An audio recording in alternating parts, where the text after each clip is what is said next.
Hello friend, चलिए ये MP जी की सीरीज में हमारा ये सेकंड लेक्चर है।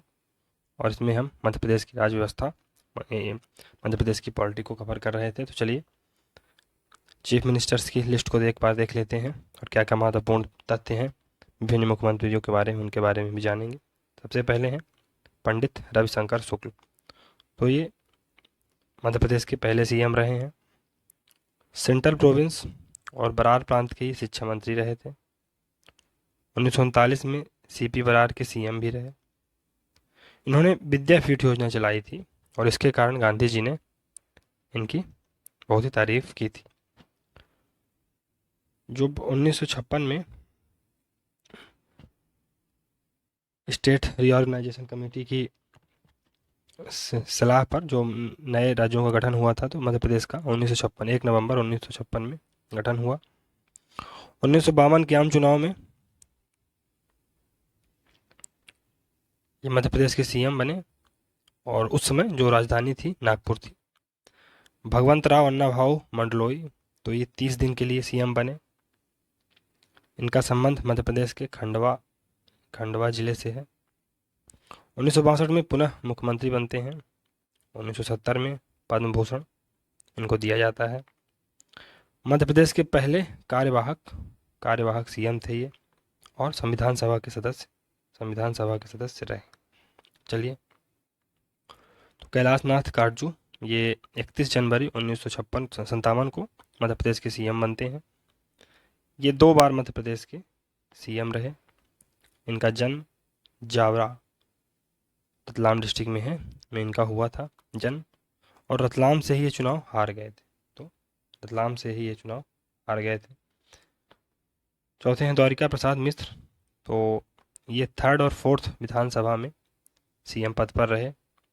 1942 में ये जो क्विट इंडिया मूवमेंट चल रहा था उस समय जेल गए थे, और कृष्णायन महाकाव्य इन्होंने लिखा है। सागर विश्वविद्यालय के कुलपति भी रह चुके हैं। चलिए आगे देखते हैं। गोविंद नारायण सिंह, तो नोट है कि एकमात्र ऐसे मुख्यमंत्री रहे जो सदन के नेता नहीं थे। इनके समय नेता प्रतिपक्ष राजमाता विजया राजे सिंधिया थी। चलिए थोड़ा सा इसमें देख लेते हैं। तो इन्होंने कांग्रेस से अलग होकर लोक सेवा दल बनाया, गोविंद नारायण सिंह ने। उनके पास टोटल लगभग 26 विधायक थे। जन क्रांति दल जो जनसंघ से एसोसिएटेड है, उसमें विजया राजे सिंधिया थी, राजमाता विजय राजे सिंधिया, और उनके पास भी कुछ विधायक थे। तो इस प्रकार से एक संविदा सरकार बनती है, और ये एक पहली गैर कांग्रेसी सरकार थी। लेकिन इसको गैर कांग्रेसी सरकार कहना इसलिए उचित नहीं कहा माना जाता, क्योंकि इसके जो सभी सदस्य थे कहीं ना कहीं कांग्रेस से ही आते थे। तो इसलिए इसे पहली गैर कांग्रेस सरकार कहना थोड़ा सा अनुचित होगा। 6वें नंबर में राजा नरेंद्र चंद्र सिंह थे। तो ये 4th विधानसभा के मुख्यमंत्री बने। 14 दिन इनका कार्यकाल चला, और मध्य प्रदेश के पहले एसटी सीएम, तो शेड्यूल ट्राइब से एसोसिएटेड ये सीएम थे। तो ये ध्यान रखने योग्य बात है, राजा नरेश चंद्र सिंह। श्यामचरण शुक्ल ये 4th, 5वीं और 8वीं विधानसभा के मुख्यमंत्री रहे। इन्हीं के समय 5वीं विधानसभा के समय प्रेसिडेंट रूल लगा था। तो इनके समय जो 5वीं विधानसभा थी तो प्रेसिडेंट रूल लगा था। और उस समय भारत के प्रेसिडेंट कौन थे? नीलम संजीव रेड्डी। तो ये महत्वपूर्ण जानकारी है, इसको याद रखिएगा। तो 8वें क्रम के जो चीफ मिनिस्टर रहे हैं वो प्रकाश चंद्र सेठी थे। ये 4th और 5th विधानसभा में सीएम रहे। चंबल के डाकुओं ने इन्हीं के समय समर्पण किया था। 9वें नंबर में कैलाश चंद्र जोशी थे, और ये 6वीं विधानसभा के सीएम बने 1977 से 1978 के बीच में। तो 26 जून 1977 से 17 जनवरी 1978 तक ये सीएम पद पर रहे। ये देवास के रहने वाले थे और पहले कांग्रेसी सीएम थे। जनता दल से इनका नाता था। इनको राजनीति का संत कहा जाता है। तो ये एक महत्वपूर्ण जानकारी है, इसको याद रखिएगा। और इनको सोने की बीमारी लगी थी, तो ये 18 से 20 घंटे सोते ही रहते थे। तो जो अफ्रीकन देशों में टिस्टिस फ्लाई नाम की जो काइंड ऑफ मधुमक्खी होती है उसके काटने से ये बीमारी होती है, तो इनको सोने की बीमारी लग गई थी। चलिए वीरेंद्र कुमार सकलेचा के बारे में देख लेते हैं। तो ये 6th विधानसभा के में सीएम रहे हैं। जनसंघ की संहिता सरकार में उप मुख्यमंत्री रहे। तो जो जनसंघ की एक संहिता सरकार बनी थी उस पर ये उप मुख्यमंत्री रहे। भ्रष्टाचार के आरोप में इनको इस्तीफा देना पड़ गया था।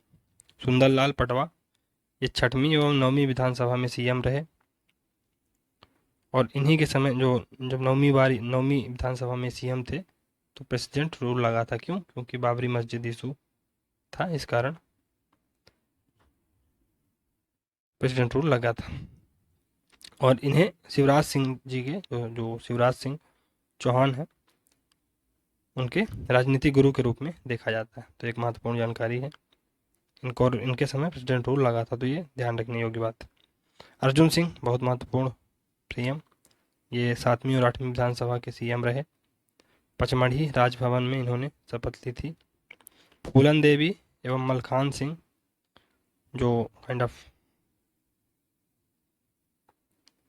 नक्सलवादी ग्रुप से एसोसिएटेड थे, इन्होंने इनके समय समर्पण किया था। भोपाल गैस जो कांड हुआ था 1983 में, उस समय ये सीएम रहे थे। मोतीलाल बोरा तो ये 8वीं विधानसभा के सीएम रहे और ये 2 बार सीएम रहे। दिग्विजय सिंह तो 14वें नंबर में आते हैं। ये 10 वर्ष तक सीएम रहे। 10वीं और 11वीं विधानसभा में ये सीएम रहे और इन्हीं के समय छत्तीसगढ़ बना था। और सीएम जो है तो ये पीएम ट्रांसपोर्ट एमपी ट्रांसपोर्ट था, एमपी ट्रांसपोर्ट, उसको इन्होंने बंद कर दिया था। तो इन्हीं के समय तभी आप लोग देखते होंगे कि उत्तर प्रदेश परिवहन, अगर आपने कभी इलाहाबाद या कि उत्तर प्रदेश के जिलों की यात्रा की हो तो वहाँ पर उत्तर प्रदेश परिवहन की बसें चलती हैं, लेकिन मध्य प्रदेश परिवहन नहीं चलता है। तो ये एक महत्वपूर्ण बात है, उन्होंने बंद करवा दिया था। उमा भारती 12वीं विधानसभा के सदस्य काइंड ऑफ सीएम थी और ये पहली महिला सीएम रही हैं मध्य प्रदेश की। 1995 में मस्जिद में तिरंगा लहराया था हुबली कर्नाटक। तो ये महत्वपूर्ण घटना है इनके समय की। बाबूलाल गौर, इन्हें मध्य प्रदेश की राजनीति का बुलडोजर कहा जाता है। 12वीं विधानसभा के ये सीएम रहे।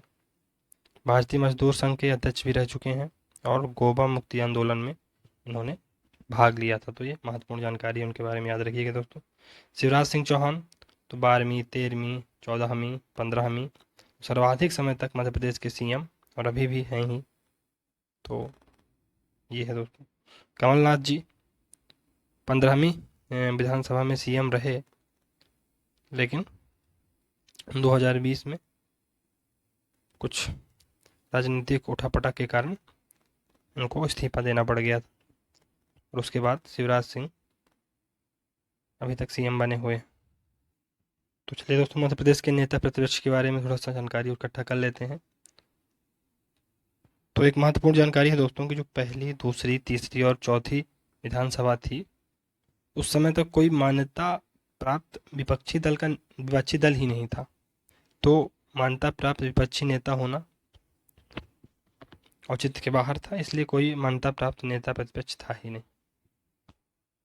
तो विश्वनाथ यादव राव तामसकर और चंद्र प्रताप तिवारी ये थे, लेकिन इनको मान्यता नहीं, विपक्षी दल का लीडर ऑफ अपोजिशन की इनको मान्यता नहीं थी। वीरेंद्र कुमार सकलेचा तो सीएम थे ये और ये मान्यता प्राप्त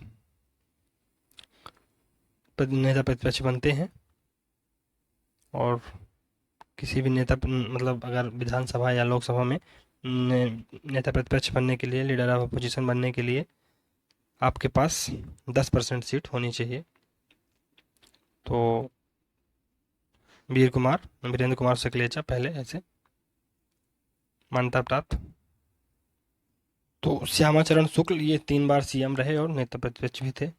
डीपी मिश्रा तो ये सीएम रहे और नेता प्रतिपक्ष भी रहे थे। Basant Sadashiv Pradhan, Arjun Singh CM plus protem speaker plus नेता प्रतिपक्ष, तो ये उन्होंने 3 पद को धारण किया था। सुंदरलाल पटवा ये भी सीएम थे और नेता प्रतिपक्ष भी रहे। श्यामाचरण शुक्ल सीएम और लीडर ऑफ अपोजिशन रहे। Babulal Gaur CM leader of opposition. और जमुना देवी पहली महिला प्रोटेम स्पीकर बनी, तो जमुना याद रखिएगा दोस्तों, जमुना देवी पहली महिला प्रोटेम स्पीकर और विपक्ष की नेता रहीं। कमलनाथ जी तो ये सीएम हैं रहे हैं और नेता प्रतिपक्ष हैं, तो ये थोड़ा सा ध्यान रखिएगा दोस्तों। तो चलिए दोस्तों, इसमें हाई कोर्ट ऑफ एमपी देख लेते हैं।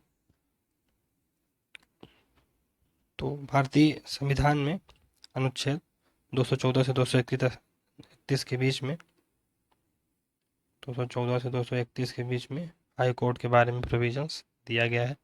तो आर्टिकल 214 क्या बोलता है कि प्रत्येक राज्य का एक उच्च न्यायालय होगा, किंतु एक या एक से अधिक राज्यों का एक से अधिक एक न्यायालय हो सकता है। तो आर्टिकल 214 क्या बोलता है कि प्रत्येक राज्य का एक उच्च न्यायालय होगा, लेकिन एक या एक से अधिक राज्यों का एक न्यायालय हो सकता है। तो ये 7th कॉन्स्टिट्यूशनल अमेंडमेंट के द्वारा इसको ऐसा मतलब प्रोविजन किया गया था। आर्टिकल 215 कोर्ट ऑफ रिकॉर्ड, तो जो हाई कोर्ट होगा वो अभिलेख न्यायालय होगा, कोर्ट ऑफ रिकॉर्ड होगा। आर्टिकल 216 उच्च न्यायालय के इसमें गठन की व्यवस्था दी गई है, तो इसमें एक मुख्य न्यायाधीश होगा, चीफ जस्टिस होगा और अन्य न्यायाधीश होने के प्रोविजंस है। आर्टिकल 217 में मुख्य न्यायाधीश की नियुक्ति कैसे की जाएगी इस बारे में लिखा हुआ है। और आर्टिकल 218 तो इसमें अन्य न्यायाधीश के बारे में प्रोविजंस दिए गए हैं। आर्टिकल 229 में शपथ है। आर्टिकल 230 रिटायरमेंट के बाद या जिस राज्य में न्यायाधीश थे वहाँ पर वकालत पर रोक है, तो एक जज जो कि फॉर एग्जाम्पल एमपी में जज थे तो वहाँ पर वो आप वकालत नहीं कर सकते, ये बात है। 231 में वेतन के बारे में है। 222 में ट्रांसफ़र, 223 में कार्यकारी मुख्य न्यायाधीश के नियुक्ति का प्रावधान है और 224 में अतिरिक्त न्यायाधीश की बात की गई है। चलिए मध्य प्रदेश के उच्च न्यायालय के महत्वपूर्ण मुख्य न्यायाधीश के बारे में, chief justice of Madhya Pradesh, जान लेते हैं। सबसे पहले मोहम्मद हिदायतुल्ला जी थे, तो ये प्रथम मुख्य न्यायाधीश थे, फर्स्ट चीफ जस्टिस, और ये पहले मुस्लिम चीफ जस्टिस भी रहे हैं। तो first Indian Muslim chief justice at high court, तो ये हाई कोर्ट पर पहले इंडियन मुस्लिम चीफ जस्टिस रहे हैं और बाद में ये भारत के 11वें चीफ जस्टिस ऑफ इंडिया भी बने, तो ये महत्वपूर्ण बात है, याद रखिएगा दोस्तों। जीपी भट्ट दूसरे न्यायाधीश चीफ जस्टिस थे। पीवी दीक्षित ये पहले कार्यवाहक राज्यपाल बने एमपी के, तो पीवी दीक्षित पहले कार्यवाहक राज्यपाल बने एमपी के। 10 वर्ष तक एमपी हाई कोर्ट के चीफ जस्टिस रहे, तो 10 वर्ष तक इन्होंने एमपी के हाई कोर्ट के चीफ जस्टिस के पद पर रहे। सबसे लंबे समय तक हाई कोर्ट के मध्य प्रदेश के हाई कोर्ट के चीफ जस्टिस ये रहे हैं। विशंभर दयाल तो यूपी के लोकायुक्त भी रह चुके हैं। पीएम तारे तो ये स्वतंत्रता सेनानी रहे हैं। भारत छोड़ो आंदोलन के समय इन्हें जेल जाना पड़ा था और स्टेट लॉ कमीशन उसके ये अध्यक्ष भी थे। शिवदयाल तो जामिया मिलिया जांच आयोग के ये अध्यक्ष रहे। एपी सेन इन्होंने विदाई पार्टी नहीं ली थी, तो ये महत्वपूर्ण बात है। गुरु प्रसन्न सिंह 2 बार कार्यवाहक राज्यपाल रहे, लॉ कमीशन के अध्यक्ष और लोकायुक्त के पद पर रहे, तो ये महत्वपूर्ण बात है। जीएल ओझा स्वतंत्रता संग्राम सेनानी थे। 10वें नंबर पर जगदीश शंकर वर्मा, ये नानावती कमीशन पर इन्होंने प्रश्न चिन्ह लगाया था, जो नानावती कमीशन था उस पर प्रश्न चिन्ह लगाया था। निर्भया और विशाखा गाइडलाइन से ये जुड़े रहे हैं और 27 में चीफ जस्टिस ऑफ इंडिया बने। एन.डी. ओझा सबसे लंबे समय तक कार्यवाहक राज्यपाल। तो चुरहुट चिटफंड जो घोटाला हुआ था दोस्तों अर्जुन सिंह के समय, लॉटरी कांड, तो इससे ये एसोसिएटेड है, इसको देख लीजिएगा। जी सोहानी तो बिहार के कार्यवाहक राज्यपाल रहे। चुरहुट जांच आयोग के ये अध्यक्ष थे। तो चुरहुट जांच आयोग, ये चुरहुट चिटफंड घोटाला हुआ था अर्जुन सिंह के समय, तो ये काइंड ऑफ लॉटरी कांड हुआ था, इसमें ये महत्वपूर्ण भूमिका में थे, तो मतलब ये अध्यक्ष ही थे उस आयोग के, याद रखिएगा। इसके ओझा 13वें नंबर में। युगल भट्ट कॉलेजियम सिस्टम के शिकार हुए और गुवाहाटी हाई कोर्ट में ये चीफ जस्टिस भी रहे। तो चलिए, ए.के. माथुर तो 15 में chief justice of Madhya Pradesh, seventh पे कमीशन के अध्यक्ष थे और कलकत्ता हाई कोर्ट के भी ये चीफ जस्टिस रहे। भवानी सिंह तो गुजरात और जम्मू कश्मीर हाई कोर्ट के ये चीफ जस्टिस रहे। कुमार राजा रत्नम ये आज़ादी के बाद पहले बैरिस्टर थे। आर.वी. रविंद्रम तो पेगासस सॉफ्टवेयर जांच समिति के अध्यक्ष थे, तो महत्वपूर्ण जानकारी है, याद रखिएगा। आर.वी. रविंद्रम। आनंद कुमार पटनायक की सौमित्र सेन जांच समिति के अध्यक्ष।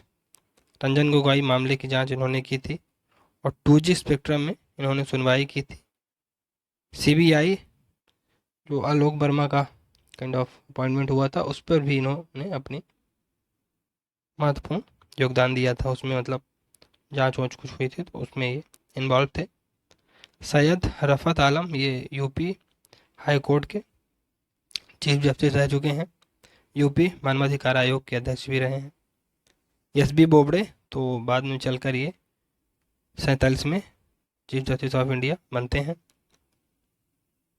खिमाली मथ तो ये वर्तमान में मध्य प्रदेश के उच्च न्यायालय के चीफ जस्टिस हैं। तो चलिए दोस्तों, आज के लिए इतना ही रहने देते हैं और मिलते हैं अगली सीरीज में।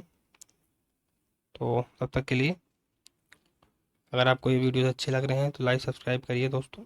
इस चैनल पर MPGK की पूरी एक सीरीज चलाई जा रही है, इससे आप बेनिफिट लीजिए, जो कि आने वाले एग्ज़ाम 2023 में होगा मई में, उसके लिए बहुत महत्वपूर्ण है और इसमें आने वाले समय में सभी यूनिट्स का रिवीजन होगा। तो चलिए मिलते हैं अगली सीरीज में, तब तक के लिए धन्यवाद और thank you very much for the discussion. Good bye.